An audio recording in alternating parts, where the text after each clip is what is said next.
মাংসটার ওপরে ছড়িয়ে দিচ্ছি এবারে।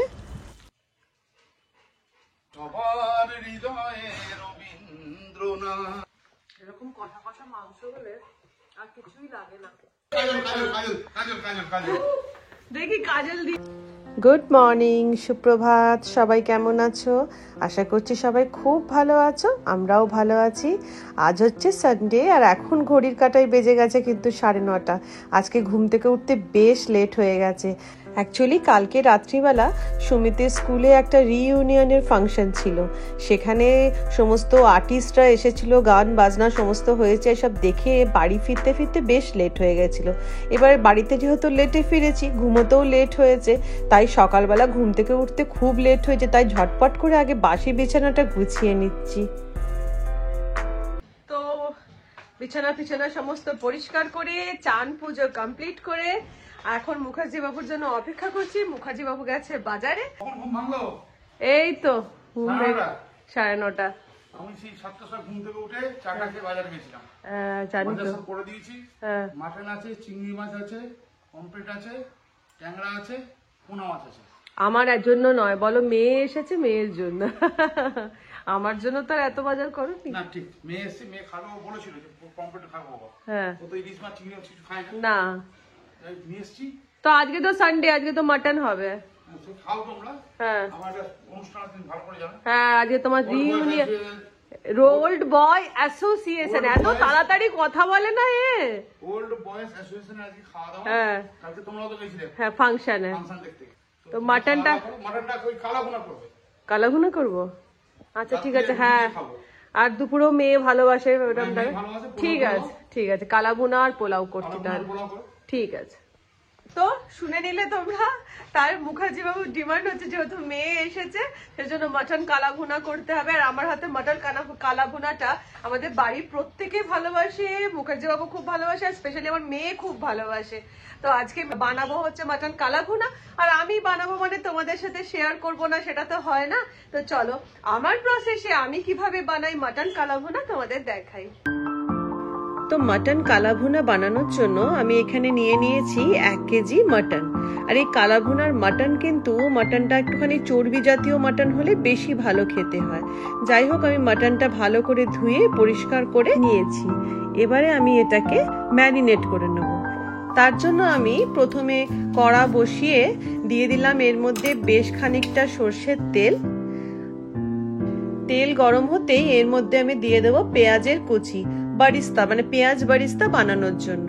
আর আমি যেহেতু 1 কেজি মাটন নিয়েছি, তাই 1 কেজি মাটনের জন্য আমি 500 গ্রাম পেঁয়াজ নিচ্ছি। সেখান থেকে 250 গ্রাম পেঁয়াজের আমি বারিস্তা বানিয়ে নিচ্ছি। পেঁয়াজ বারিস্তা রেডি হয়ে গেছে, এবার আমি এটাকে তেল থেকে তুলে নিচ্ছি। এবার চলে আসি ম্যারিনেশনের পর্বতে। তার জন্য আমি প্রথমে নিয়ে নিলাম স্বাদ মতন নুন, দিয়ে দিলাম শুকনো লঙ্কার গুঁড়ো 1 চামচ মতন, হলুদের গুঁড়ো 1 চামচ মতো, দিয়ে দিচ্ছি এর মধ্যে 1/2 চামচ মতন রসুন বাটা আর 1 চামচ মতন আদা বাটা, দিয়ে দিলাম 1 চামচ মতন কাঁচা লঙ্কা বাটা, আর দিয়ে দিলাম পেঁয়াজের বারিস্তাটা। আমি যে পেঁয়াজের বারিস্তাটা করেছিলাম সেখান থেকে 2 চামচ মতন সরিয়ে দিয়ে বাকি সবটাই এই মাটনের মধ্যে দিয়ে দিলাম। আর ঢেলে দিলাম এর মধ্যে পেঁয়াজ ভাজা যে তেলটা ছিল সেটা দিয়ে। এবার এটাকে আমি ভালো করে হাত দিয়ে মেখে ম্যারিনেট করে 1/2 ঘন্টা রেখে দেবো।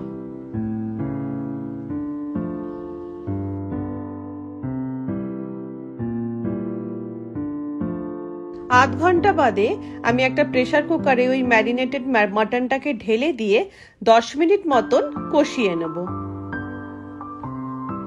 এবারে 10 মিনিট কষানো আমার কমপ্লিট হয়ে গেছে। এবার প্রেসার কুকারের লিডটা লাগিয়ে আমি এখানে 4টে মতন সিটি দিয়ে নেব।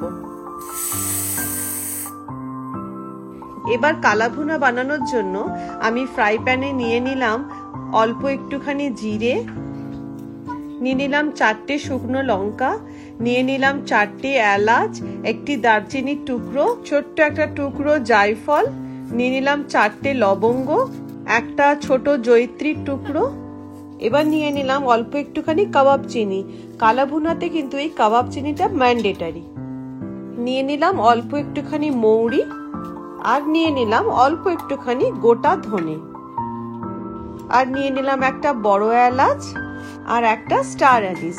দিয়ে আমি এই সমস্ত উপকরণকে হালকা করে ড্রাই রোস্ট করে নিচ্ছি। এবার কড়া বসিয়ে দিয়ে দিলাম বেশ খানিকটা সর্ষের তেল।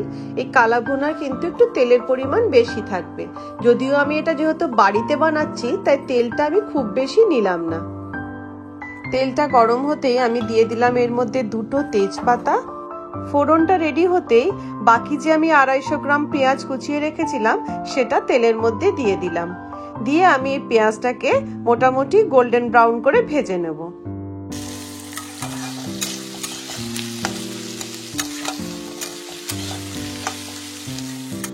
পেঁয়াজটা গোল্ডেন ব্রাউন করে ভাজা হয়ে গেছে। এবার আমি গ্যাসের ফ্লেমটা লো করে দিয়ে আমি এর মধ্যে অ্যাড করে দিলাম আদা বাটা 1.5 চামচ মতন, আর দিয়ে দিলাম রসুন বাটা 1 চামচ মতো। দিয়ে পেঁয়াজ আদা রসুনটাকে আমি ভালো করে কষিয়ে নেব।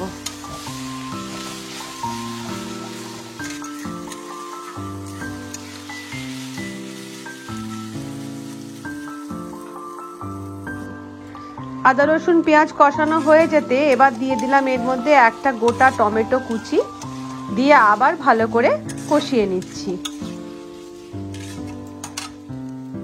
এবার আমি দিয়ে দিলাম এর মধ্যে পরিমাণ মতো নুন, আর দিয়ে দিলাম 1 চামচ মতন হলুদের গুঁড়ো। এবার দিয়ে দিলাম 1 চামচ মতন লঙ্কার গুঁড়ো, ঝাল লঙ্কার গুঁড়ো। আর টেস্টটা ব্যালেন্স করার জন্য আমি দিয়ে দিলাম অল্প একটুখানি চিনি। এবার সমস্ত মশলাটাকে আমি খুব ভালো করে কষিয়ে নিচ্ছি যতক্ষণ না পর্যন্ত তেলটা ছেড়ে যায়।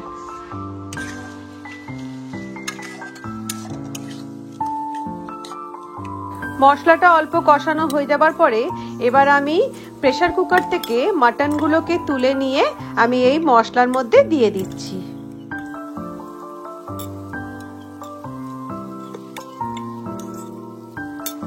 এবারে সমস্ত মশলার সাথে আমি মাটনটাকে বেশ ধৈর্য ধরে কষিয়ে নিচ্ছি। এইবারে মাটনটাতে দিয়ে দিলাম আমি যে প্রেসার কুকারে যে মাটনের স্টকটা ছিল সেইটা দিয়ে আবার আমি এটাকে মিনিট 10 কষিয়ে নিচ্ছি। মাটনের স্টকটা দিয়ে দিয়ে আমি মাটনটাকে ভালো করে কষিয়ে নিয়েছি বেশ 20 মিনিট ধরে। এবার আমি এর মধ্যে দিয়ে দিলাম 1.5 চামচ মতন গোলমরিচের গুঁড়ো, আর দিয়ে দিলাম ওপর থেকে যে আমি কালা ভুনার যে ড্রাই রোস্ট মশলাটা বানিয়ে রেখেছিলাম সেইটা দিয়ে দিলাম। দিয়ে এবার মাটনটাকে আবার আমি মিনিট 20 গ্যাসের ফ্লেমটা মিডিয়াম রেখে খুব ভালো করে কষিয়ে নেব। এদিকে মাইয়া আমার ঘুম থেকে উঠে গেছে, খুব তাড়াতাড়ি উঠেছে, মাত্র বাজছে 1:45। গুড মর্নিং বাবু। আর তোমাদের এবার চলাই বলছি, চলো গিয়ে দেখাই মুখার্জি বাবু বন্ধুদের সাথে দেখা করতে যাচ্ছে বলে তার সাজুগুজোটা দেখি কিরম সাজুগুজো হয়েছে। First class. কে বলে? আচ্ছা 10 আঙুলে 10খানা আংটি পরে নিয়েছে, সাজার মানে চেতনাতে ভালো লাগছে দেখতে। যতই দেখতে যাতে ভালো হয় তাদেরকে সেই তোজো নিচে চলে গেছে না, ওই তো তোজো বাবা ভালো দেখতে।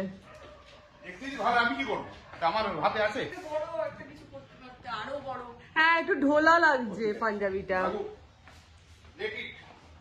তাই না? তোজো লুজ আছে, একটু ফিটিংস হলে। দেখি কাজল দিয়ে দিই, কেউ নজর দেবে না।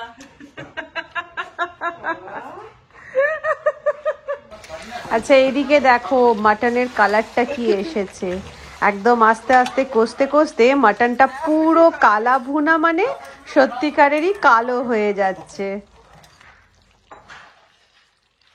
বাবু মাটনের কালারটা একবার দেখবি আয়,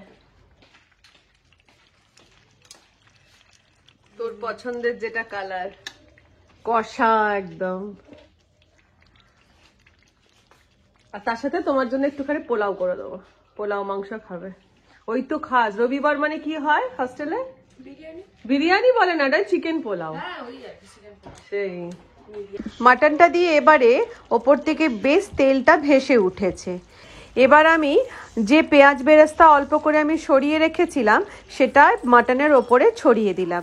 ছড়িয়ে দিয়ে গ্যাসের ফ্লেমটাকে বন্ধ করে আমি এটা রেস্টিংয়ে কিছুক্ষণ রেখে দেবো।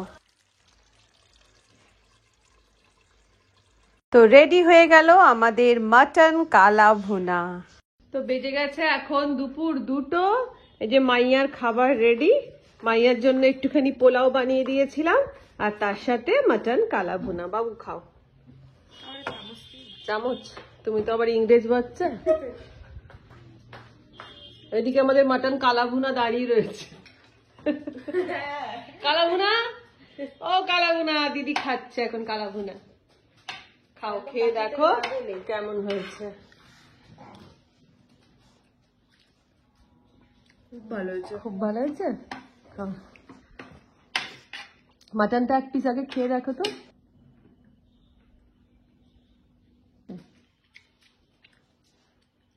দারুন দারুণ। Thank you. খাও। মা মেয়েতে মিলে বসে পড়লাম খেতে। মেয়ে তো এখন হস্টেলে থাকে, খাওয়াই হয় না একসাথে। তাই মেয়ে এলে মেয়েকে বলি বাবু আমার সাথেই খাবি তুই।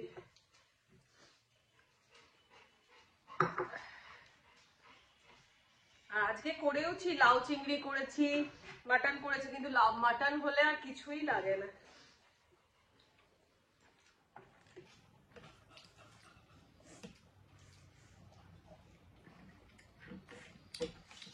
এরকম কষা কষা মাংস হলে আর কিছুই লাগে না।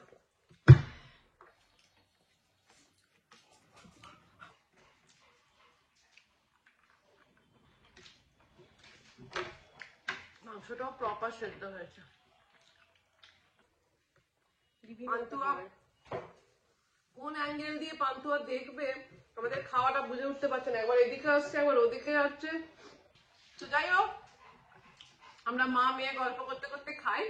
তোমাদেরকে বলবো এইভাবে একবার মাটন কালা ভুনাটা অবশ্যই ট্রাই করবে, করে আমাকে কমেন্ট করে জানাবে কেমন লাগলো।